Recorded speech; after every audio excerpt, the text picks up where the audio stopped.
Chris Rock me viu no filme O Golpe Baixo, e aí eu levei minha esposa e meus filhos pro set, e eu nunca esqueço que ele virou pra mim e falou: Terry, eu tenho um negocinho pra você, eu tenho uma coisa pra você. Aí eu voltei pra casa e tinha o roteiro pra Todo Mundo Odeia o Chris. Eu amo aqueles caras, os irmãos Wayans são meus irmãos, espero que a gente consiga fazer o Branquelas 2, eu tô isso que eu ia falar, Branquelas isso que eu ia 2. falar. Tem essa chance? Tem uma chance. A minha casa não era muito divertida, sabe? Quando eu era criança, eu tinha um pai que não era legal. Ele era alcoólatra, ele ficava bêbado e ele batia na minha mãe. Eu não sei fazer isso. Não, você precisa fazer também, faz aí. Deu, vendo um pouquinho, não, coloca a mãozinha junto assim. Mãozinha junto. Aí, Eu aí era muito sim. gordão. Aí sim. Sem dúvida, sem dúvida. Sem dúvida. Ah, Ai, caralho. Fica melhor, sabe? Conforme eu fico mais velho, eles ficam mais pra baixo, então eles vão mais pra cima, assim. Quando eu tiver 100 anos, vai ser uma loucura. Terry, bom. de verdade, o seu carisma, ele chega e... Entenda isso de uma forma boa, mas o seu carisma, ele até espanta de tanto carisma que você tem. Você é um cara muito legal, a gente pode conversar um pouquinho aqui fora das câmeras, bem pouquinho mesmo, porque meu inglês é ruim, mas ele é um cara tão sensacional que ele fica prestando atenção, ele quer trocar uma ideia, então eu tô muito feliz mesmo. E pra começar do jeito certo aqui, irmão, a gente sabe muito sobre a sua vida, talvez nem tanto, nem tudo, mas eu queria saber como era o Terryzinho, pequenininho, criancinha. Quero saber o que você assistia na TV, o que te apaixonava enquanto criança, porque você nos apaixonou, entende? Então eu queria saber o que mexia com você. Cara, eu amo assistir muito sitcom. Sitcom pra mim, Sanford and Son, The Jeffersons, Good Times, que tinha muitos atores negros antigamente, e eu costumava voltar da escola, e eu também gosto de coisas em preto e branco, tipo Gilligan's Island, eu amo Lucy, I Love Lucy, então eu amo esse tipo de comédia, eu gosto de dar risada, sempre foi o que eu gostei. E era algo que eu acabava sendo atraído por isso. Porque a minha casa não era muito divertida, sabe? Quando eu era criança, eu tinha um pai que não era legal. Ele era muito maldoso. E vou ser sincero, cara, ele não era legal, ele era alcoólatra, ele ficava bêbado. E ele batia na minha mãe. Então, uma coisa que eu lembro, e é uma coisa que eu lembro muito mesmo depois que eu cresci, e eu não quero aprofundar muito porque é triste, eu não quero pesar o clima, mas eu lembro que a minha mãe, ela aparecia de olho roxo, e ela colocava um gelo assim no olho, e eu lembro de tentar fazer ela dar risada. Sabe, e ela tava lá sentada com esse gelo e ela dava risada. Ah, você é muito engraçado, eu amei. E aí, no meio de todo aquele caos, eu sabia que eu tinha um poder. Eu sabia que se ela estivesse chorando e eu conseguisse fazer ela dar risada no minuto seguinte, eu pensava que eu consigo fazer isso pra sempre. Eu sei que eu quero fazer as pessoas darem risada pro resto da vida. E mesmo quando eu comecei na atuação... Não, pode falar. Muito interessante isso, mas como que era... Eu sei. Eu não queria pesar o clima aqui, eu não queria ficar triste demais. É porque mas é que é por isso que eu gosto de fazer as pessoas rirem. Mas eu gosto de ser quero engraçado. saber, você era pequeno, era criança passando por isso, e como que ficava a sua mente, sua cabeça de tentar ser engraçado, tirar essa graça da onde? Da onde você tirava isso? Olha, uma coisa que eu, meu irmão e minha irmã, a gente sempre eu tentava fazer a minha família rir. Então eu dançava, sabe? Eu tava lá, eu fazia o passo do robô, todas as coisas que vocês me veem fazendo na televisão, eu já fazia aquilo pra minha mãe e pra minha família. Então quando todo mundo começou a dar risada com isso, rachar o bico mesmo, começou a melhorar e melhorar e melhorar. Então, uma coisa que eu sempre quis era ser forte, porque eu sentia que eu precisava proteger minha mãe. E como eu comecei a ficar musculoso, Eu era muito magrelo, mas eu sempre gostava de levantar peso, eu tentava ficar forte. Se vocês veem umas fotos antigas minhas assim, eu sempre tava fazendo muque assim. Mas eu também percebi que músculos poderiam ser engraçados. Que quando eu comecei, ou você era musculoso e você precisava ser bravo, você precisava ser sério. E eu pensava, por que eu não posso ser assim? E ainda ser musculoso, sabe? E foi aí que eu comecei a jogar futebol americano. Quando eu comecei a jogar futebol americano, mesmo durante o ensino médio ou na faculdade, era super divertido a gente estar no vestiário e eu fazia o time dar risada e fazia coisas engraçadas, fazia umas imitações, a gente se divertia. E era a melhor coisa, cara.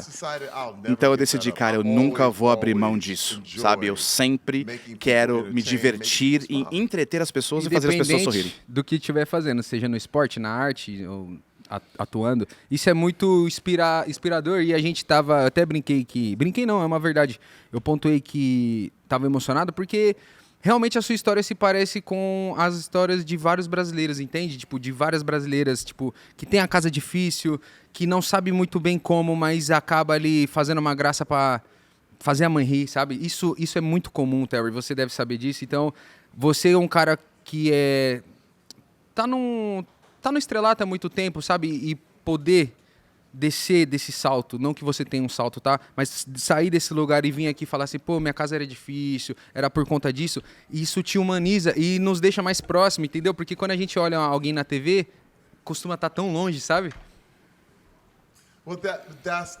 Cara, mas é isso que eu quero que todos saibam. Eu quero que todos saibam que eu sou humano. Eu não tenho nenhuma necessidade de me sentir que eu estou num lugar intocável, porque se não fosse pela graça de Deus, eu estaria em outro lugar, eu estaria trabalhando numa fábrica, eu estaria fazendo várias coisas. Meu primeiro trabalho em Los Angeles foi limpando piso, limpando chão.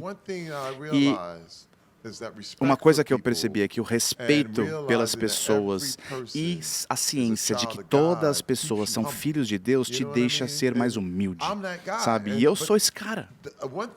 E uma coisa é que eu decidi é que eu nunca faria uma piada. Posso contar uma história? Com certeza, que é pra isso. Bom, beleza. Eu vou contar uma história. Quando eu era adolescente, eu devia ter aí uns 13, 14 anos. Eu tava num ônibus. E a gente estava voltando da escola para casa. E tinha um garoto que ele tava... A calça dele, assim, era bem curta e tava bem utilizada, bem rasgada, bem usada. E eu tava tirando sarro dele, falando, olha só essa calça. Porque eu gosto de fazer as pessoas darem risada. Então eu falo, essa calça, meu Deus do céu. E aí o ônibus inteiro começou a dar risada. E aí eu vi ele murchando. Ele começou a murchar e murchar e murchar. E aí eu tava me divertindo. Tava tipo...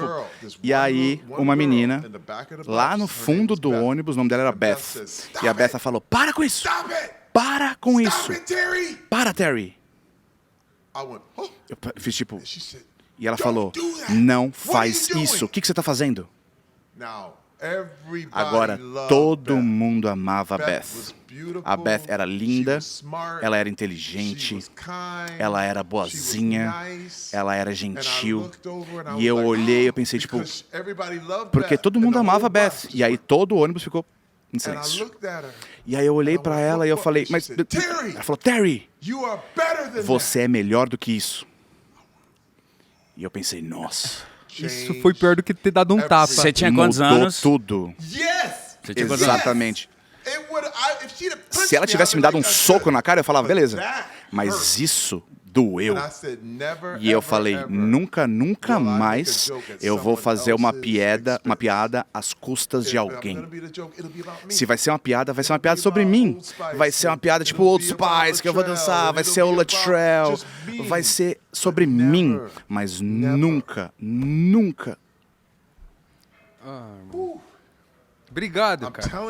Eu tô falando, cara. Isso me afetou muito. Porque eu falei,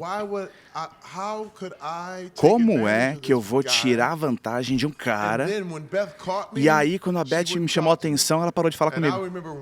E eu lembro de correr atrás dela e falar, Beth, ela, não. E aí eu lembro que foram tipo 2 ou 3 dias que se passaram. Eu falei, Beth, desculpa, foi mal. Eu pedi desculpas pra ele, eu peço desculpas pra você. Ela falou, obrigada, Terry. Mas sempre saiba que você é melhor do que isso. Eu nunca mais quero ver isso. E eu falei, tipo, não, esse sou eu, pra sempre serei eu. Quantos anos vocês você tinha? analisarem minha Quantos anos você comédia... tinha? Foi esse momento. Eu tinha uns 13 anos de idade. Pô, como a gente precisava de umas Beths na nossa E vida. eu nunca cara. Precisamos esqueci de mais disso. Beths na nossa vida, de fato. Exato, exatamente. Mas aí que tá. Eu tava curtindo, tipo... Só que aí eu aprendi que não era assim que eu queria utilizar minha qualidade e o meu talento. Não era assim que eu queria ser famoso. Então isso cresceu e desenvolveu muita coisa dentro de mim, tipo compaixão. Então eu precisei aplicar a compaixão em tudo. Então quando vocês falam, o Terry, você tá lá em cima e tal, eu sempre lembro dessa história. Eu lembro daquele menino no ônibus e, cara, ele era igual a mim. Ele também ficava magoado e eu nunca mais ia fazer aquilo com ninguém, porque eu não quero que ninguém faça isso comigo, tá ligado? Então, quando concluiu as filmagens, você falou, agora sim eu sou ator, eu quero continuar, essa é a minha nova vida. Era isso. Agora, ali, eu queria. Eu falei, peraí. Foi quase como se você colocasse o pé pra dentro, assim, na porta, e eles não podem fechar a porta mais, sabe? Porque lembra, eu jogava futebol americano, mas eu não tirei muita grana. Eu não era o Justin Jefferson. Justin Jefferson é um superstar, cara. Ele é o cara. Eu era aquele cara lá atrás da lista, sabe? Mas jogava bem, jogava bem. Eu jogava. E eu consegui chegar lá, né? Mas eu não era uma estrela, sabe? A minha carreira não era de estrela. E aí, quando me cortaram, eu não consegui voltar, eu fiquei chateado. Mas aí, quando eu entrei na indústria de entretenimento, eu falei, cara, essa é minha nova vida. E aí, uma coisa levou a outra, que levou a outra, e eu falei, cara, ter essas oportunidades e conseguir... E toda vez que eu ganhava um papel novo, eu falava, eu vou dar tudo de mim, eu não vou me segurar. E aí as coisas continuavam a aparecer. Depois eu fiz o filme com Ice Cube. E aí depois eu fiz o filme com Adam Sandler. Cara, sabe, com Chris Rock também. O Chris Rock me viu. Onde ele te viu? E ele, no filme O Golpe Baixo. E ele tava no filme. E aí ele falou, ele me viu lá, ele me viu com meus filhos. E aí eu levei minha esposa e meus filhos pro set. E eu nunca esqueço que ele virou pra mim e falou, Terry, eu tenho um negocinho pra você. Eu tenho uma coisa pra você. E eu falei, o quê? Ele falou, não, espera aí. Aí eu voltei pra casa e tinha o roteiro pra Todo Mundo Odeia o Chris na minha porta. Não é louco isso? É muito maluco. E uma coisa é, todo mundo por aí precisa se lembrar de que todos estão de olho em você o tempo inteiro. É por isso que você não dá pra falar, hoje eu não tô nem aí. Não, porque é nesse dia que as pessoas vão estar te olhando e ali era a sua oportunidade. E as pessoas nem sabem as oportunidades que elas perdem porque eles decidiram que, não, hoje eu não tô nem aí, sabe? Todas as vezes que você tiver a oportunidade de fazer o que vocês fazem, vocês precisam dar tudo de vocês. Você pode deixar pra dormir depois, você dorme um pouquinho mais tarde, tá tudo certo, mas quando você tem a oportunidade de pegar esse microfone, ficar na frente da câmera ou fazer seja lá o que for, vocês têm que dar tudo de vocês, cara, porque vocês não sabem quem está olhando, vocês não fazem ideia. E eu aprendi isso, de dar tudo de mim, e aí isso ficou transformando em novos trabalhos. Deixa eu tirar uma dúvida de fã, vai. Eu quero saber, quando você falou, você chegou em casa, o roteiro estava lá. Quando você começou a ler o roteiro, qual foram as suas primeiras sensações? Você já imaginava que aquilo ia virar um sucesso mundial? Como que foi? Foi perfeito. Primeiro, ler aquele roteiro me lembrou da minha criação. E olha, aí que tá. Quando eu olho pro Julius, e o meu pai era maldoso, mas meu pai trabalhava. O meu pai trabalhava 2, 3 empregos, sabe? E o que eu queria fazer era, cara... Porque lembre-se só, o Julius é o único personagem do Todo Mundo Odeia o Chris que tem o nome de uma pessoa de verdade. Então, aquele realmente era o pai do Chris Rock que faleceu.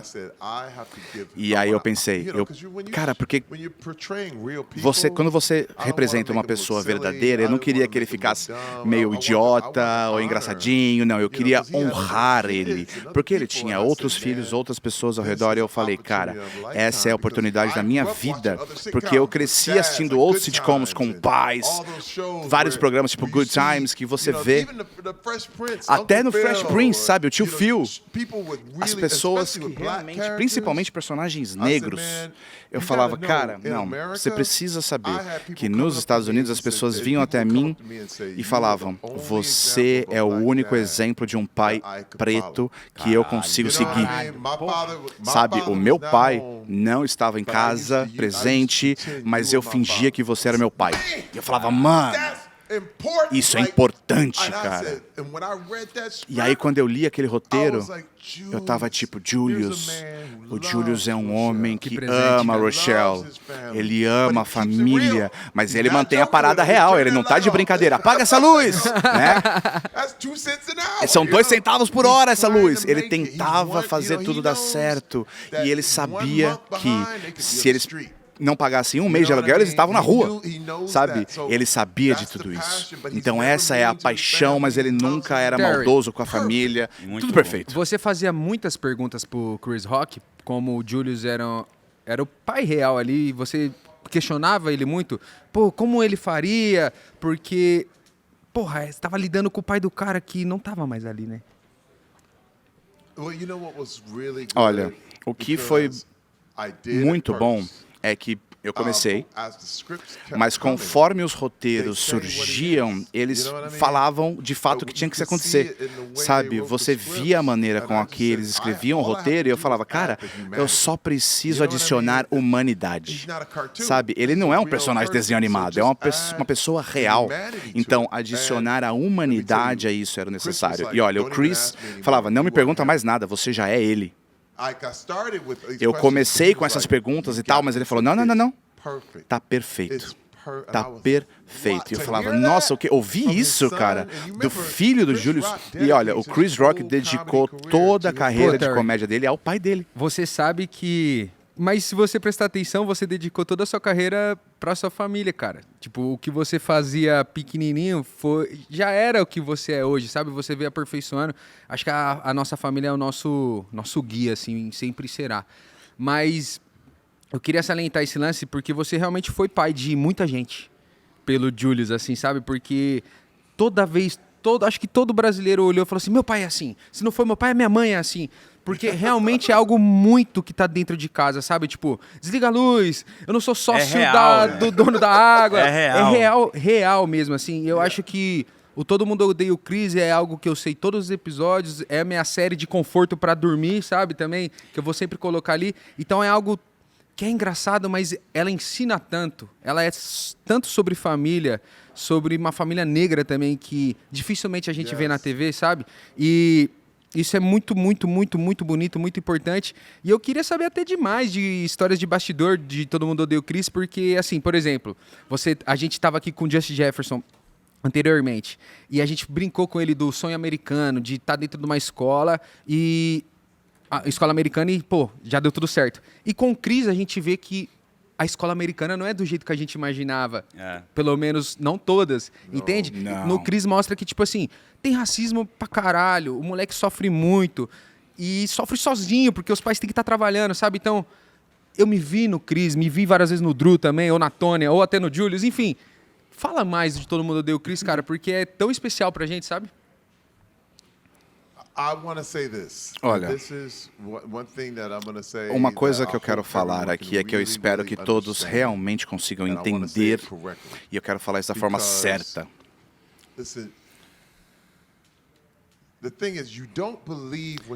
Você não pode acreditar no que você vê. Você, na verdade, vê o que você acredita. E é isso que eu quero dizer. É tipo, o que você acredita molda como é o mundo para você. Mas não é do outro jeito. As pessoas falam, não, você não está recebendo informação. Não, você já tem informação. E agora você vê o mundo através da informação que você tem.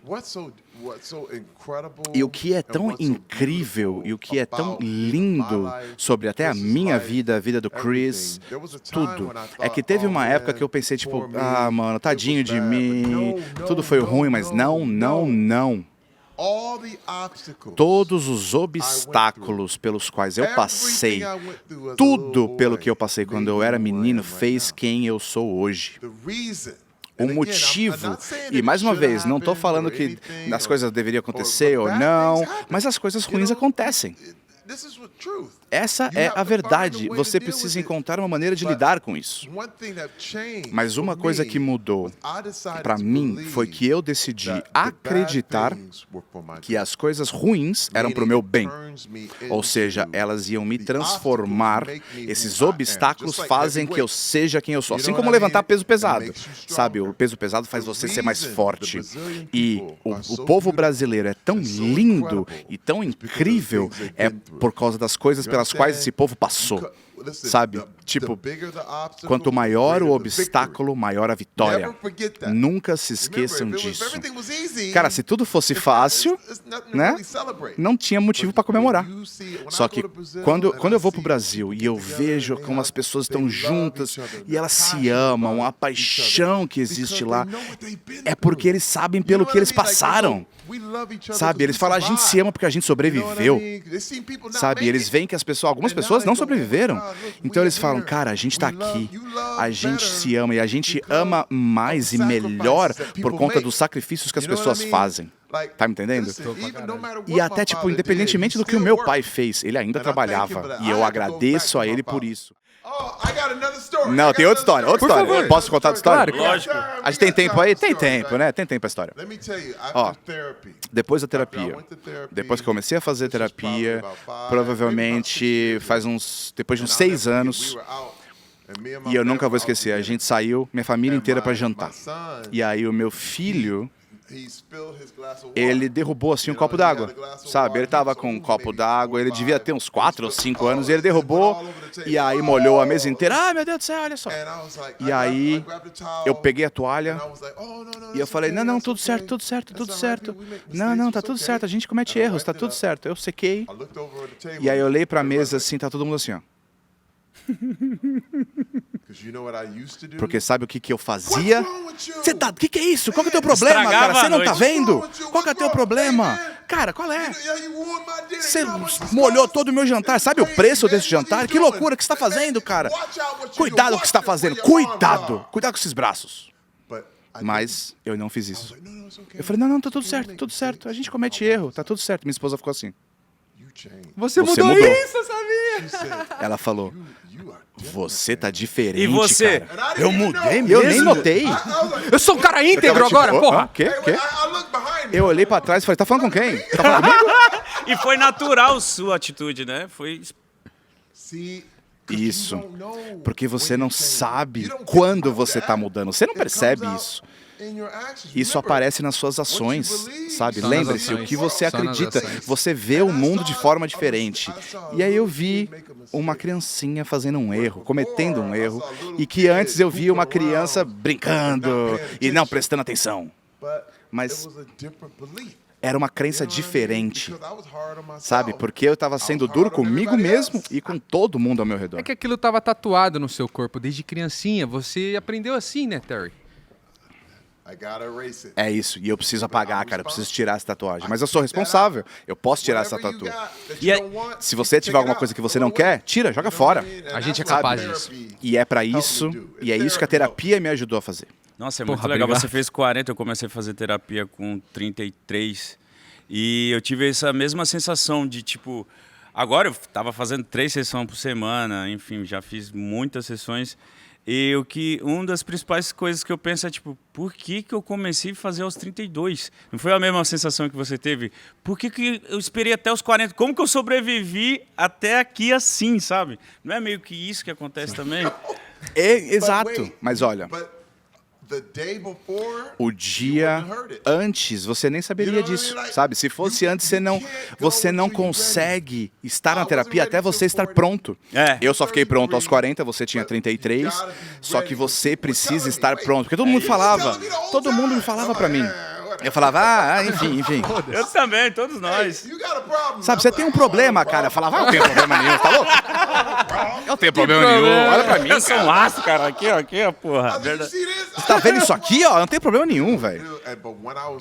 Mas aí eu pensei, opa, eu tenho um problema. E quando eu falei isso, de repente foi tipo, nossa. E mudou tudo, cara. É muito tudo. legal. Pô, Terry, muito obrigado. Muito legal. Você citou um cara que a gente também no Brasil é muito fã e eu queria saber da importância dele na sua carreira, o Ice Cube.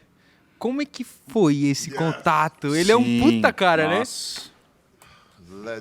Cara, olha uma lenda. Ele é, mano. Cara, você tá falando do Ice Cube, cara.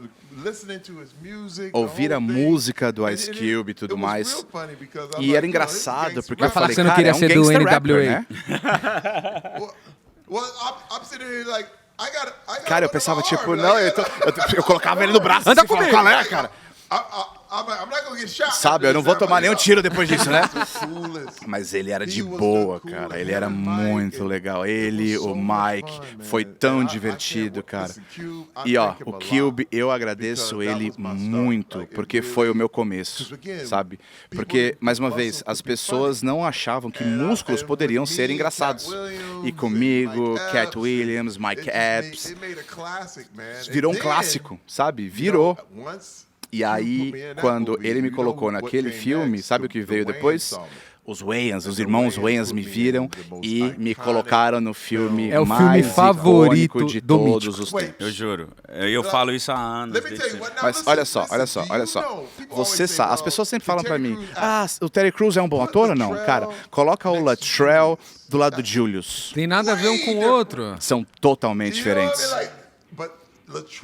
Mas o Latrell, cara, eu conheci o Latrell. O Latrell tinha tantos caras assim, desculpa aí, minha irmã negra. Você consegue passar meu número pra aquela menininha branca ali, por favor? Mano, é o melhor personagem, Calma, velho. chocolate branco. Cara, o Latrell.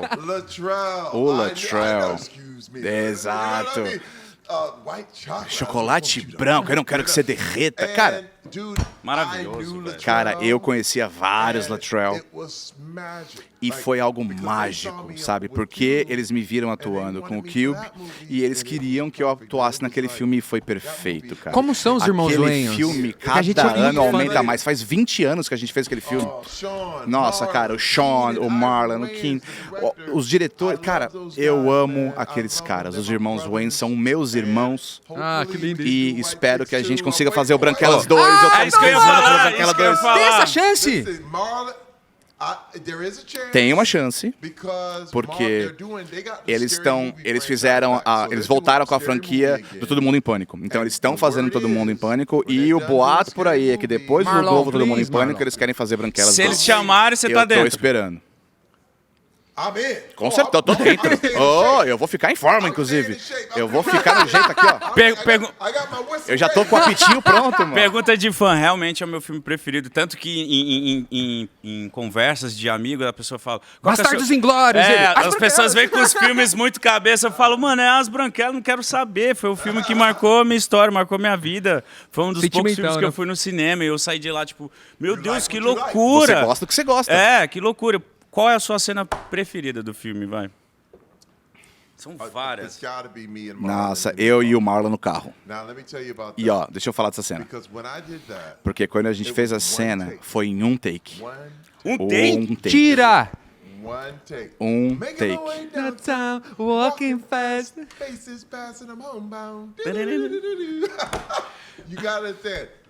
E olha, a minha esposa não dá risada de muita coisa. E aí eu fiz isso pra ela em casa. E ela começou a rir. Falei, isso é engraçado, cara. O que me Ela falou, pega isso é a boquinha assim, engraçado. Mas essa música você já fazia antes, essa mini performance do... Eu treinei umas 10 mil vezes essa música no hotel. Então, quando a gente entrou no set, eu tava pronto. Eu tava tipo, bora lá. E aí, quando eles viram, o Keenan falou, cara, a gente não precisa fazer outro take, é isso. Perfeito. Já tá feito. E, cara, eu nunca vou esquecer. anos depois, quando o filme foi lançado, eu e minha esposa, a gente estava andando em Nova York, a gente estava na Times Square e tinha uma telona na Times Square mostrando a cena das branquelas. Eu olhei para minha esposa assim, ela estava tipo, meu Deus do céu. Isso é surreal. É muito maior do que qualquer coisa que a gente poderia ter feito. E ainda assim é maior hoje. A cada ano que passa, uma nova criança de 13 anos descobre as branquelas. E olha, isso foi antes das Kardashians, cara. Isso foi antes das Kardashians ficarem famosas. Faz muito tempo. E aí é tipo, quando eu olho... É de 2005? Porque, cara, a gente fazia piadinha de pum, tá ligado? Nessa época, nesse filme. Exato, foi em 2000, no meio do ano de 2005. E a gente fazia piadinha de pum, cara. Muito tipo, tá bom, ligado? Muito bom, cara. Inocente, era uma parada. Eu não sabia que ficaria tão grande assim. E os críticos, cara, estavam tipo, que coisa horrorosa. Ano passado, o New York Times falou: As Branquelas é o clássico de todos os tempos. Eles começaram a entender... Eu sempre falei isso! Há anos eu falo isso, irmão, finalmente! Qual a sua cena favorita? Que várias, Mas fala uma. Mano, essa do carro, a cena da praia, que foi quando a primeira vez, assim, aquela cena que eles estão assim, aí vai subindo assim, pra mim foi muito engraçado. A cena a primeira vez que ele entra na casa do Latrell dia ensolarado e e lindo. finge que é o Latrell. Ele finge que é o Latrell também, é muito bom aquela cena. Enfim, são várias cenas. Eu queria saber dos bastidores também, como que era, se você tinha essa liberdade para improvisar, como que funcionava isso, se atrapalhava muito a risada. Imagina eles com aquelas fantasias. Pô, o Marlon aparecendo de Tiffany ou Britney. Caralho, como é que eu vou encenar com esse cara assim, cara? Olha, primeiro de tudo, o Marlon, que era muito engraçado, eu precisei me apaixonar um pouquinho pelo Marlon, sabe?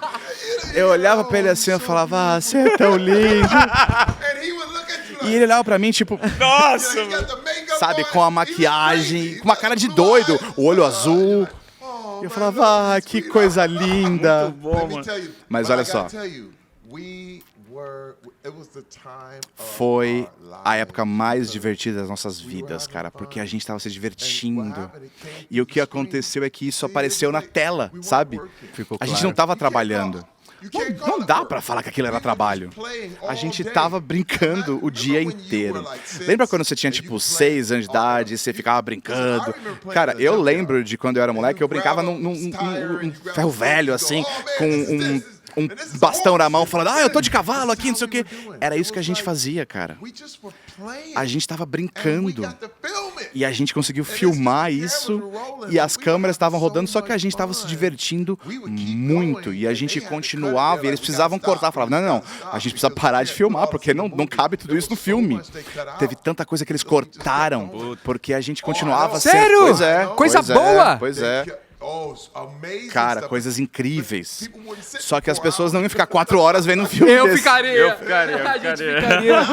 Agora sim, hoje Porra, sim. eu entendo, mas é que esse filme, ele é um patrimônio do Brasil, é cultural. A galera vai de Tiffany, Britney e Latrell nas festas, se vestem, fazem a performance da balada, brincam. Quando um cara tá muito animado na balada, ele tira a camisa e imita o Latrell. Toda festa no Brasil, fantasia, sempre vai ter as a Britney branquelas. Sempre vai ter. E o Latrell também, sempre vai ter um cara grandão com elas. Aquela língua é sua mesmo?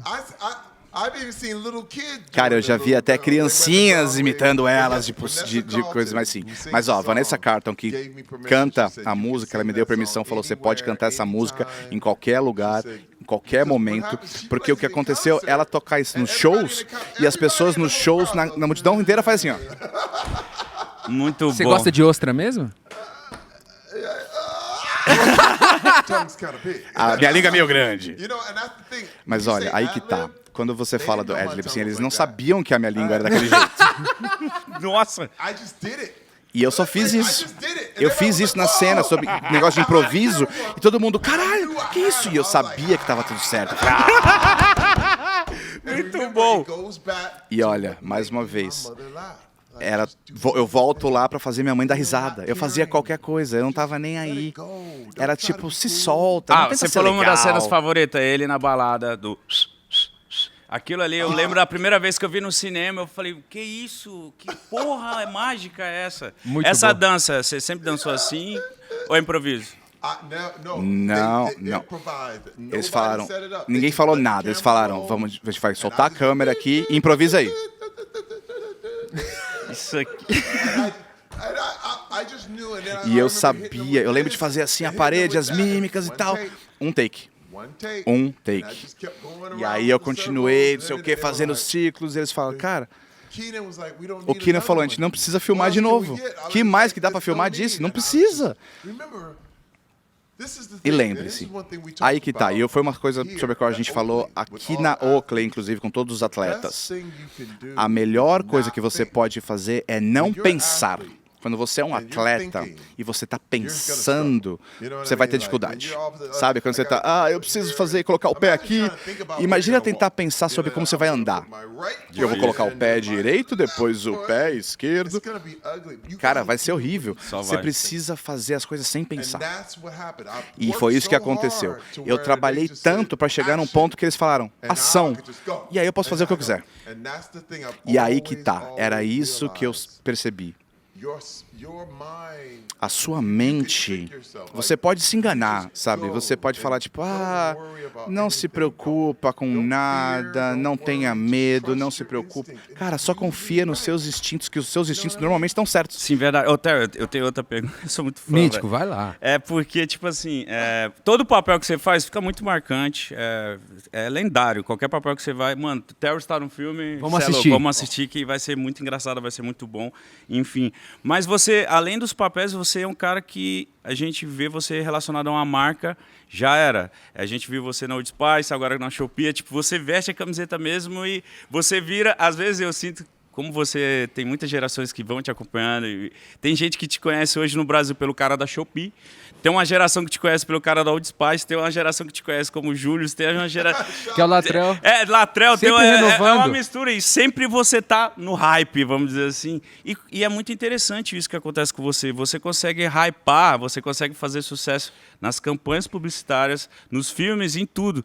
Por que essa dedicação também, essa Devoção, força né? toda para as campanhas que, cara, ver você em campanha já sabe que é sucesso, é maravilhoso. Queria falar das campanhas também.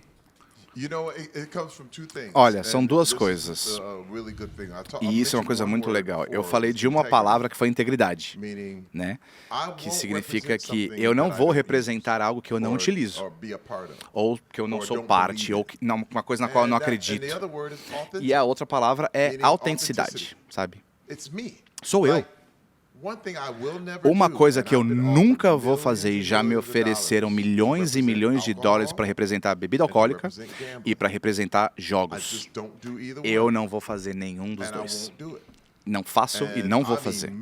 Sabe, milhões. Tipo, olha, a gente tem uma cerveja que não sei o que, não sei o que, mas eu não bebo. Então eu sentiria que eu estava sendo falso, sabe? E a minha esposa, mesma coisa, o carro, abre a porta do carro aí, é falso. É uma coisa falsa.